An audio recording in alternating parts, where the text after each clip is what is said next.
Migraine, భుజం నొప్పి, నడుం నొప్పి, మోకాలు నొప్పికి నిజమైన పరిష్కారం ప్రాణ పెయిన్ క్లినిక్ లో. నమస్తే రమగారు. నమస్తే చేయ. రమగారు, కార్తీక పౌర్ణమి. కార్తీక మాసం అనగానే మాసం మొత్తం ఒక విశిష్టత అయితే పౌర్ణమికి మరో విశిష్టత కదండి. స్పెషల్ మరి పౌర్ణమి యొక్క విశిష్టత. పౌర్ణమి కంటే ముందు మనం ఏం చేస్తాం? క్షీరాబ్ది ద్వాదశి, చిలుకు ద్వాదశి ఇవి చేసుకుంటాం కదా. ధాత్రి, తులసి ధాత్రి కళ్యాణం చేస్తాం. అవి రెండు ఇవి చేసుకుని అదొక హడావిడి. 3 రోజులు గడవగానే పౌర్ణమి వస్తుంది. పౌర్ణమి మరీ విశేషము. పౌర్ణమి నోములు ఉంటాయి చాలా మందికి. అవును, పౌర్ణమి నోములు మరి ఎవరెవరి ప్రాంతాల్లో ఏ రకమైన నోములు ఉంటే అవి తప్పకుండా చేయండి, మానకుండా. నాకు తెలియదండి అని చెప్పకండి, ఎవరో ఒకళ్ళని అడగండి. ఉంటే వాళ్ళని ఫాలో అవ్వండి. లేకపోతే మనకు అవి ఎందుకు, మనకే బోల్డ్ ఉంటాయి. అదే కదా. కానీ మీ ఇళ్ళల్లో నోములు ఉంటే మీ ప్రాంతంలో ఏం చేస్తారో, దేశాచారాలు, గ్రామాచారాలు ఏ ఉన్నాయో అవి తప్పకుండా పాటించండి అమ్మా. మీ ద్వారా అవి తర్వాత తరాలకి వెళ్తాయి. మనకి మన దాన్ని కంటిన్యూ చేయటం, మన కలి ప్రభావం వల్ల ఒక తరం నుంచి రెండో తరంకి అందవలసినవి ఏవి అందకుండానే పోతున్నాయి. పిల్లలకి అన్నం ఎలా పెట్టాలో కూడా మర్చిపోయే స్థితిలోకి వచ్చాం మనం. మీరు కాన్ఫిడెంట్గా లేకపోతే, మనం కాన్ఫిడెంట్గా లేకపోతే మన పిల్లలకి ఏం చెప్పలేము, సమాధానం చెప్పలేము. కాన్ఫిడెన్స్ ఎప్పుడు వస్తుంది? చేస్తూ ఉంటే వస్తుంది. ఏమో నేను చిన్నప్పుడు చేసేవాళ్ళని నాకు తెలియదంటే మా అమ్మకేం తెలీదు మీరు చెప్పండి అంటారు నన్ను ఎంతసేపు. అది చెయ్యొద్దమ్మా. మీరు ఏది చేసినా కనుక్కుని చేయండి, తెలుసుకుని చేయండి.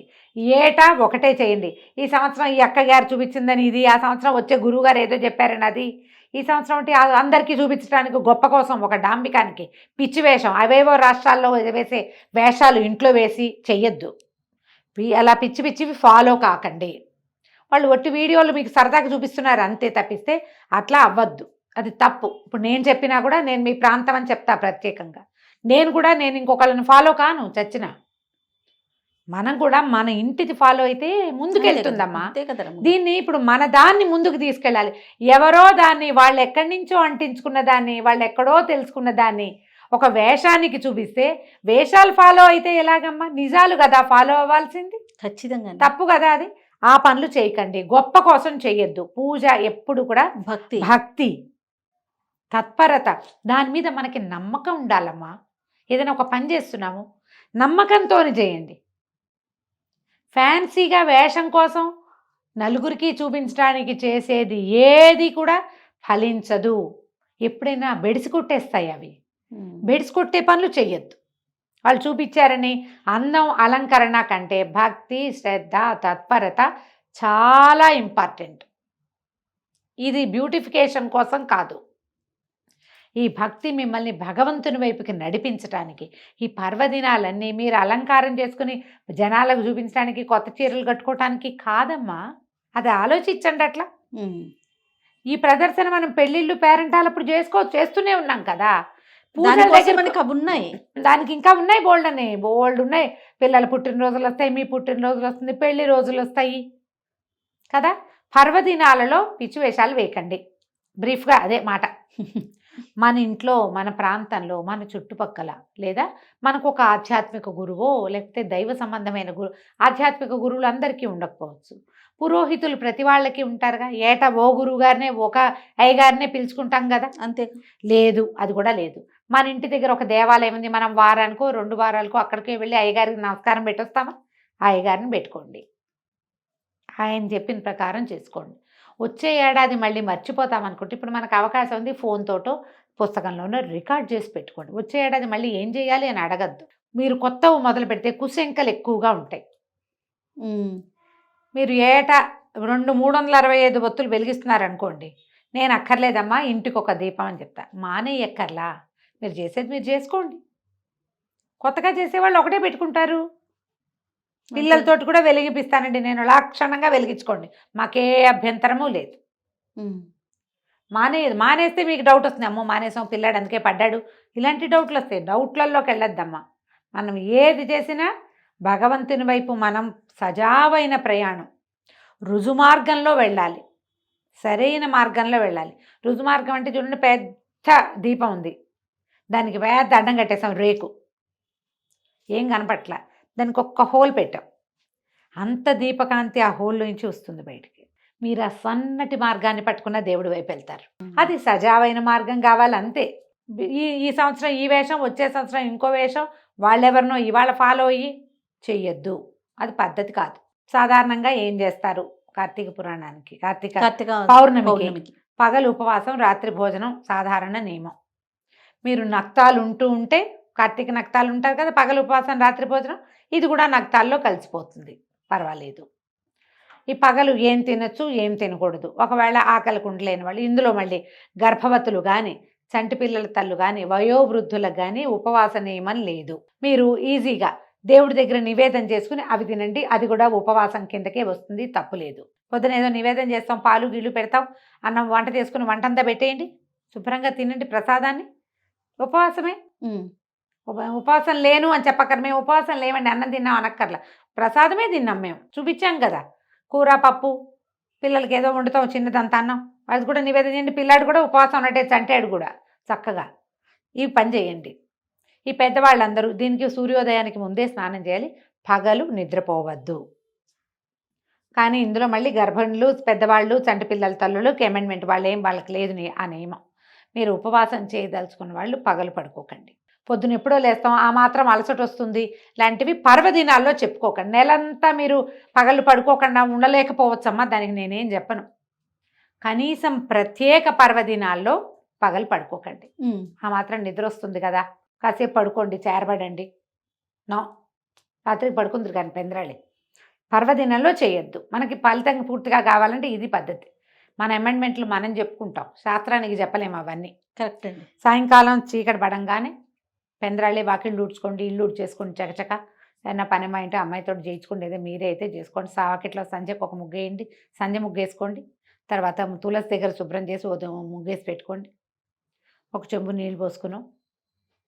అంత శక్తి లేకపోతే చలి పెరిగిపోతుంది కాబట్టి కాళ్ళు చేతులు మొహం కడుక్కుని ఉదయం వేసుకుని వస్త్రాలన్నీ మార్చేసుకోండి, అన్నీ మార్చుకోండి.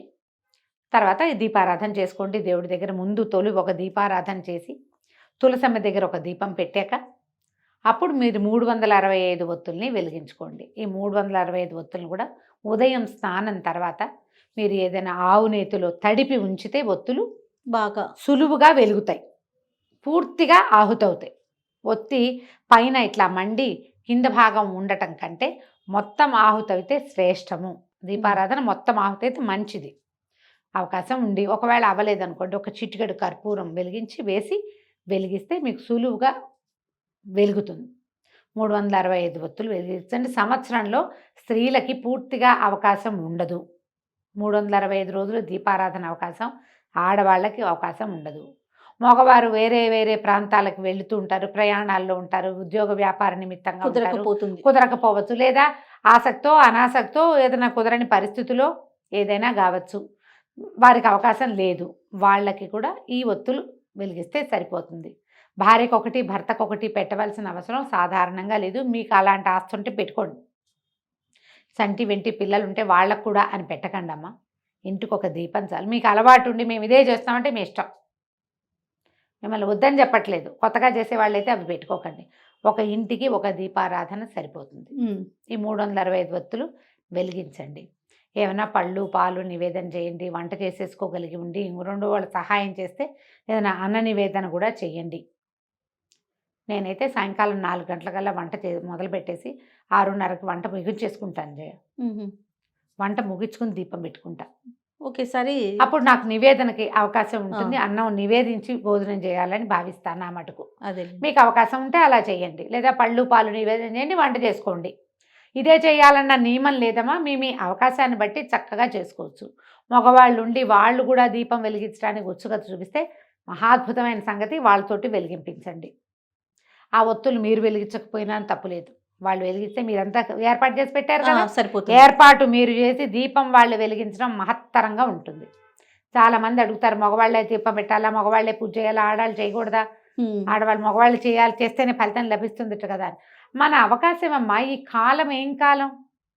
నేను ఈజీ మెథడ్ ఎప్పుడు చెప్పే ఈజీ మెథడే చెప్తా. దీపారాధన సిద్ధం చేసి పెట్టండి.